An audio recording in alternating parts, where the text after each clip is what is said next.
আমার পুরোটা ঘটনা জানা নাই, তবে প্রদ্যুৎ বাবুর বক্তব্য শুনে যেটা মনে হলো যে 1 মাস ধরেই এই ডিএম এর সঙ্গে প্রদ্যুৎ বাবু যোগাযোগ করার চেষ্টা করছে, উনি ফোন ধরছেন না।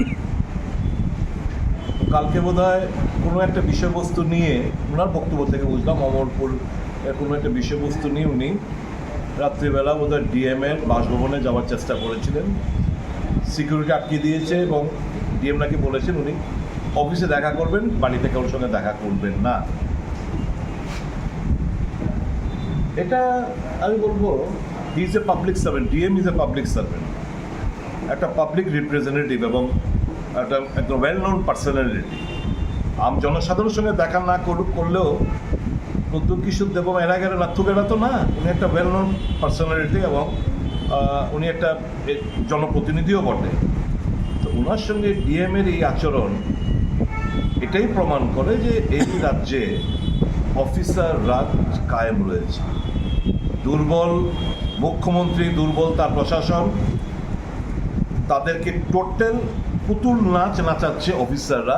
এটাই হচ্ছে মানে দৃষ্টান্ত, উদাহরণ। যখন এই একটা রাজ্যে অফিসার রাজ কায়েম হয়, স্বাভাবিকভাবেই এরকম ব্যবহার জনপ্রতিনিধিরা এক্সপেক্টেড লাইনে। আমার কাছে এও খবর রয়েছে মন্ত্রীরা যারা রয়েছেন তাদেরও প্রচণ্ড গ্রিভেন্স, অফিসাররা কথা শোনে না।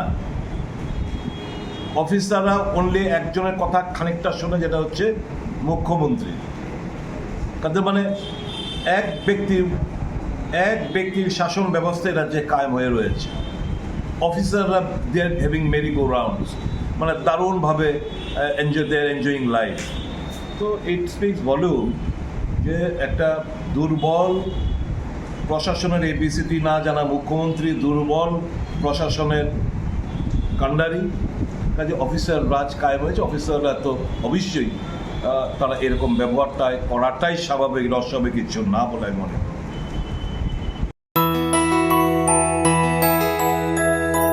স্বাদে ভরা ঘিয়ের সুবাস লংতরায়, কি ভালো খেতে।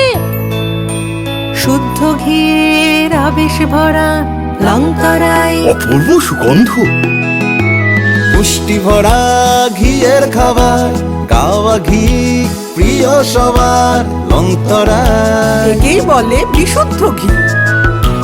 বিশুদ্ধ ঘি নাম মনে রেখো লংতরায়। লংতরাই ঘি রোজ খাবারে তোমাকে চাই। লংতরায়, লংতরায়, লংতরায়।